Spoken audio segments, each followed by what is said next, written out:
美俄重磅会谈暂停，三重压力制约普京，欧核心国家重拳出击。境内大乱，乌闪电突袭俄境15地，后勤断裂，铁路陷入瘫痪。乌军跨境连环空袭，导弹密集出动，摧毁俄欧能源网。乌无人机狂扫前线，轰炸俄空军基地。泽连斯基亮剑外交与军事双线，乌军全面备战，迎战俄罗斯。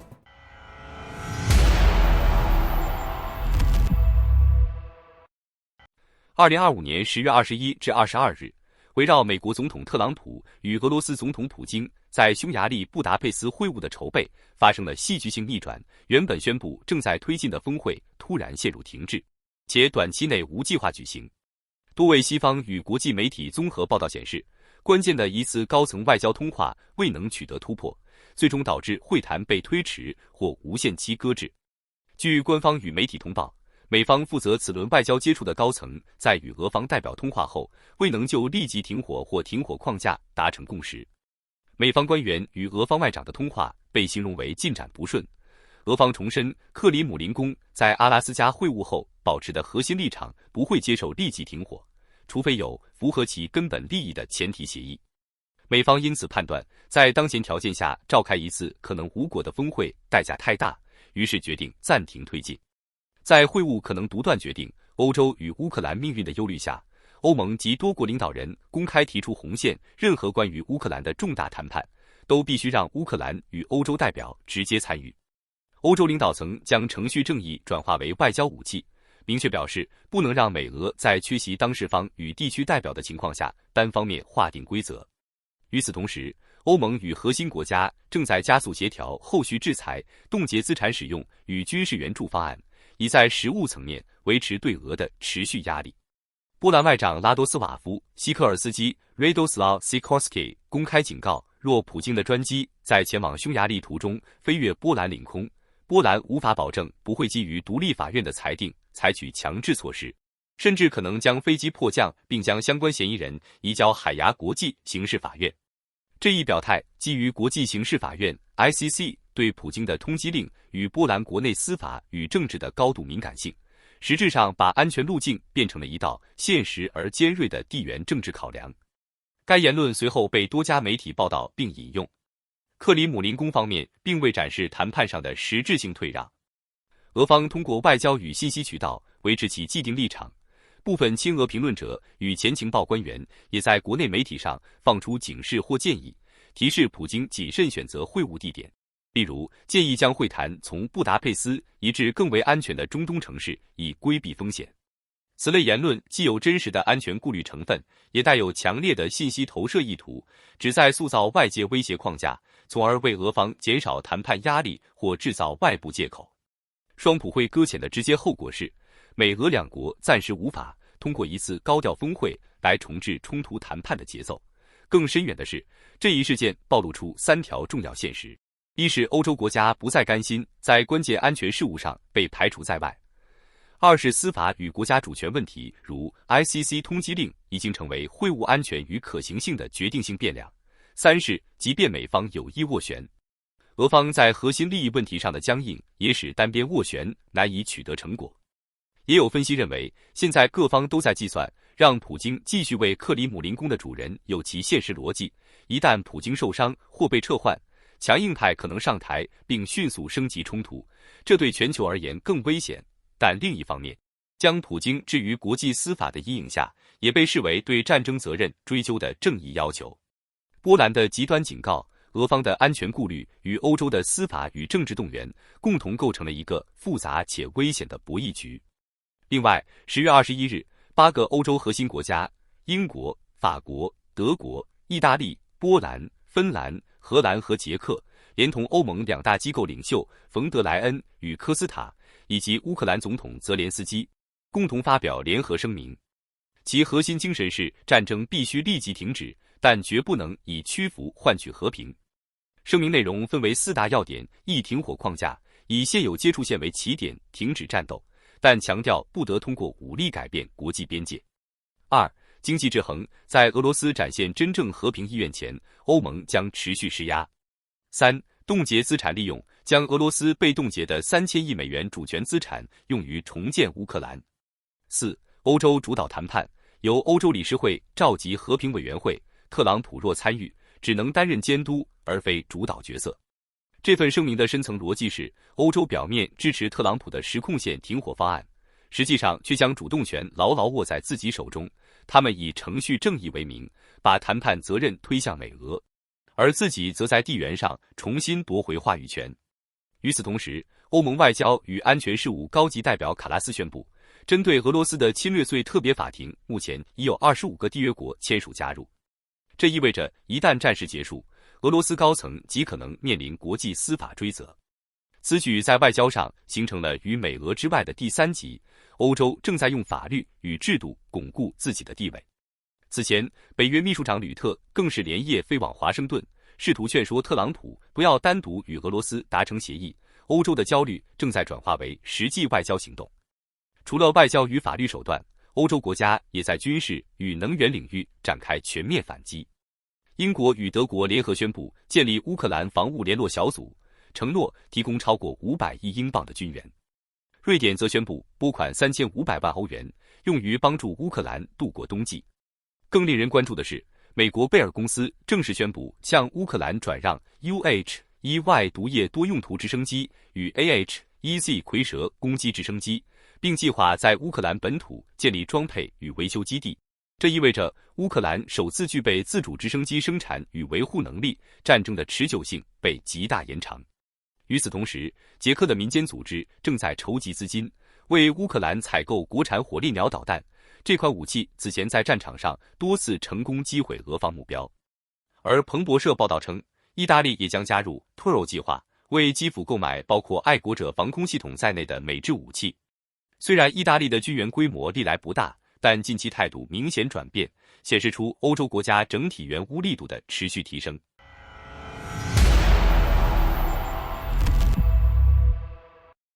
乌克兰对俄罗斯的远程打击正进入新一轮高强度阶段。10月22日凌晨，多家俄媒与战地账号证实，乌军对俄境内15个地区同时发动大规模导弹与无人机袭击，莫斯科、克里米亚、布良斯克、新库伊比雪夫斯克等地先后拉响空袭警报。根据乌克兰总参谋部消息，此次行动动用了包括火烈鸟、海王星、风暴阴影、海马斯及地狱无人机在内的多种远程精确打击武器，目标涵盖俄方的后勤铁路、军工企业与能源设施。乌军指挥部称，这是一次系统性削弱俄罗斯战争机器的联合行动，意在削减克里姆林宫的财政支撑与军工产能。据悉，乌军此次集中攻击了俄西部重要城市，直指圣彼得堡的军事命脉，对连接普斯科夫与圣彼得堡的铁路进行精准打击，炸毁部分桥段，切断前线部队的补给动脉。俄军补给线一旦中断，将直接影响波克罗夫斯克方向与南线战场的持续攻势。基辅邮报报道指出，这是由乌克兰情报部门与俄境内游击组织协同策划的袭击行动。乌方在事后确认，目标正是俄军在西北方向重要的补给运输线。袭击造成该铁路线全线中断，当地通信信号也一度中断，俄罗斯救援力量被迫紧急赶赴现场。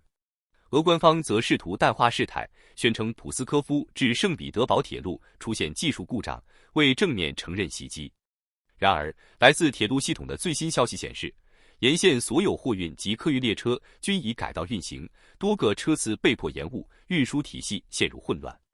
这条铁路线长期以来承担着向俄罗斯西部乃至乌克兰前线输送武器与补给的重要任务，如今被炸毁，对俄军后勤构成直接冲击。军事分析人士指出，此举极可能削弱俄方在北部战线的补给能力，也将影响前线作战节奏。事实上，这并非乌军首次针对俄境内铁路展开袭击。今年夏季以来，乌方及其协同的游击力量已多次在俄境内发动类似行动，重点打击运输军备和燃料的线路与车队。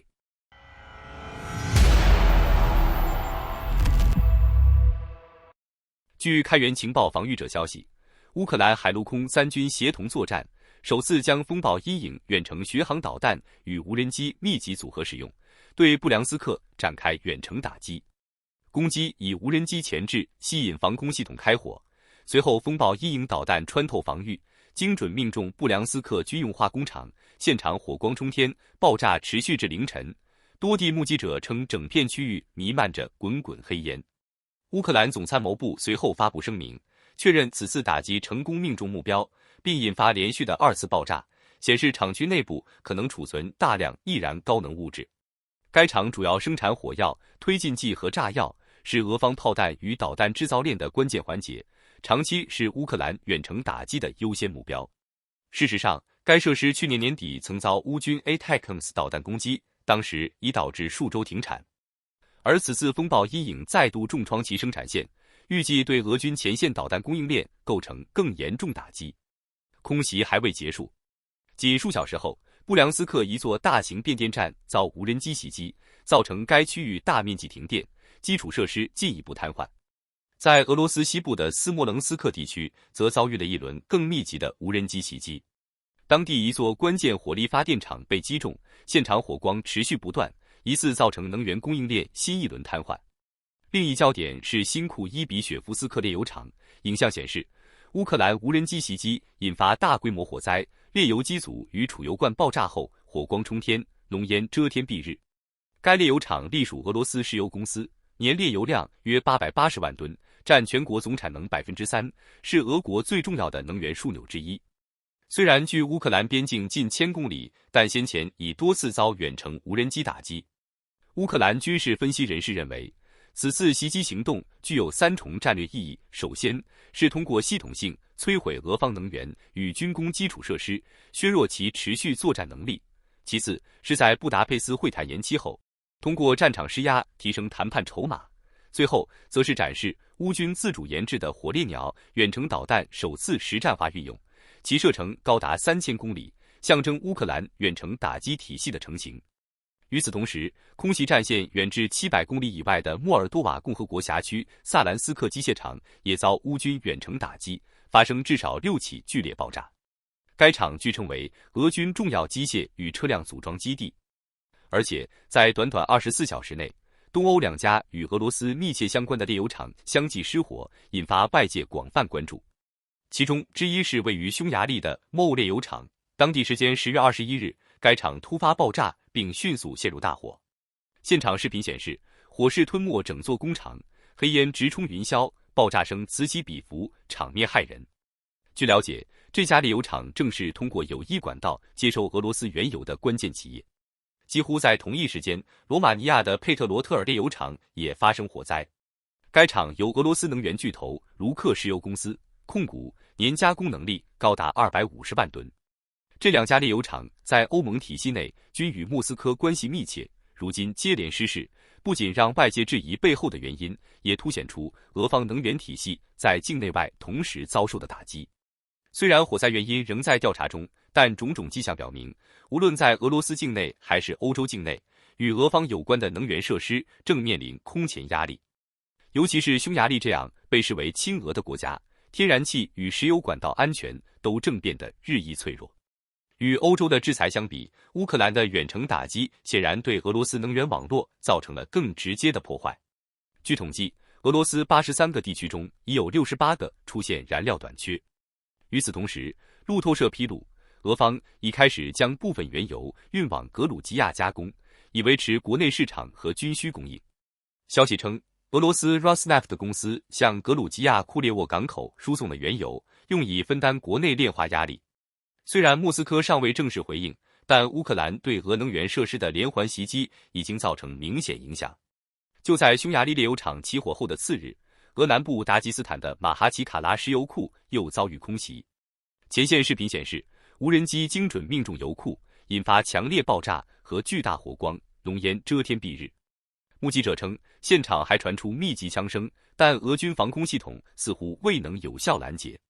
空袭导致当地机场一度关闭，所有航班暂时停运。从匈牙利到达吉斯坦，从炼油厂到油库，连环爆炸让人清楚看到乌克兰打击范围的延伸与俄方能源安全的脆弱。俄罗斯的燃料供应链正被系统性削弱，战场之外的能源战正在成为这场冲突的新焦点。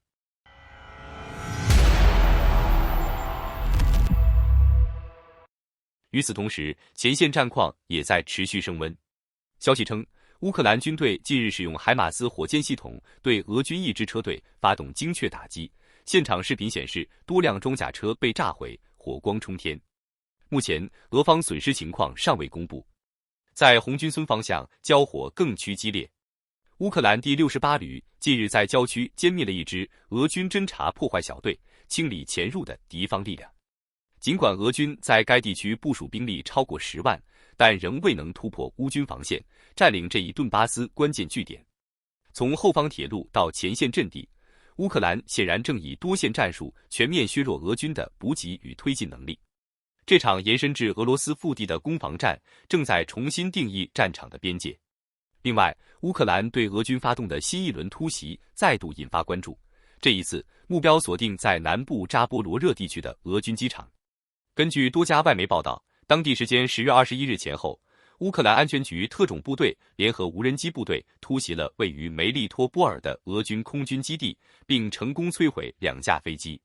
洛尔报告称，乌方在行动前进行了充分的侦察与部署，随后出动多架无人机编队从高空俯冲，对目标发动精确打击。空袭画面显示，爆炸瞬间火光冲天，浓烟笼罩机场，至少2架轻型飞机被完全摧毁，残骸在火焰中燃烧。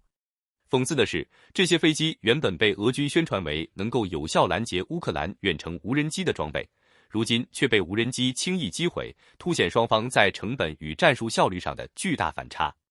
梅利托波尔距离前线仅约80公里，这次袭击无疑削弱了俄军在扎波罗热方向的空中力量，也进一步动摇其在南部战场的攻势节奏。乌方分析人士表示，这类行动旨在削弱俄方的战术纵深与后勤支持，为下一阶段的地面推进创造条件。与此同时，乌克兰在其他战线也展开多点反击。在苏梅地区，第105旅成功击退一支俄军突击队，随后出动无人机追击撤退至边境的俄军人员。而在激烈交战的库皮扬斯克战线，乌克兰空军对俄军驻地与弹药库实施轰炸，造成连续爆炸，整个区域被黑烟吞没。另外，近日乌克兰第152独立列兵旅利用 FPV 无人机成功摧毁了一列俄军装甲列车，再次凸显无人机在现代战争中的重要作用。据悉，当时乌军操作员操控另一架 FPV 无人机钻入列车底部撞击脆弱结构，引发爆炸与燃烧，彻底摧毁了这件古董武器。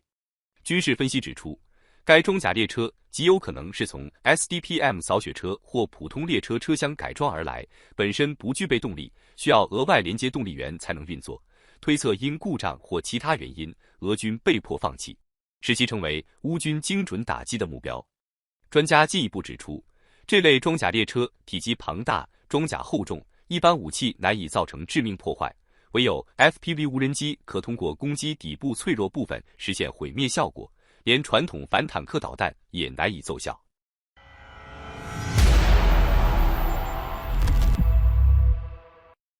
近日，美方官员与知情人士透露，俄罗斯上周末向美国递交了一份非正式文件，重申其与乌克兰达成和平协议的核心条件，其中包括完全控制乌克兰顿巴斯地区。这一立场与美国前总统川普此前主张的前线冻结意见存在明显分歧。川普认为战争前线应维持现状，而俄方则要求直接掌控顿巴斯。文件还重申，任何和平协议都不得允许北约军队部署到乌克兰境内。乌克兰总统泽连斯基近日在全国讲话及最高统帅会议上发出明确信号，乌克兰愿以外交终结战争，但前提是确保充足的远程打击能力，以作为与俄罗斯谈判的有效杠杆。他强调，当前战线可以成为启动和平对话的现实基础，而这一立场已在他与美国前总统特朗普的关键会晤中获得共识。特朗普方面也已明确支持以现有战线为基础推进和谈进程。泽连斯基指出，克里姆林宫对和平谈判的兴趣始终与乌方军事实力，特别是远程打击能力的变化呈现强烈关联。每当乌军远程打击能力稍有停滞，俄方对对话的兴趣就会迅速降温。他说，西方关于向乌提供战斧巡航导弹等远程武器的讨论，其本质不仅是军事支持，更是对未来和平外交的关键战略投资。在最高统帅会议上，乌克兰政府同时公布了一系列针对俄罗斯对乌能源及基础设施持续袭击的应对措施。乌方正全面筹备扩大远程反击的计划，并在能源保障、防空系统部署和国际合作方面做出具体安排。乌外交部被指派主导与欧盟国家的协调，争取紧急修复设备，天然气储备也被优先确保，以应对即将到来的供暖季。军事防御方面，乌军将增派直升机，并全面强化航空作战力量，以提升对关键基础设施的防空保护。泽连斯基还下令加速与美国签订防空系统采购协议所需的所有文件准备，将每一项协议细节落实到纸面上，以缩短从谈判到交付的时间。好的，感谢你一口气看到最后了，这是对我们最大的鼓励和支持。要看最全面、最及时准确的战场热点报道更新，就请每日锁定新冷战情势。如果您喜欢我们的节目，也请您点赞、留言、订阅，把视频分享出去，让更多的人看到这个节目。想要赞助我们的朋友，可以打开超级感谢打赏赞助，帮助我们能持续做出更多好节目。谢谢大家。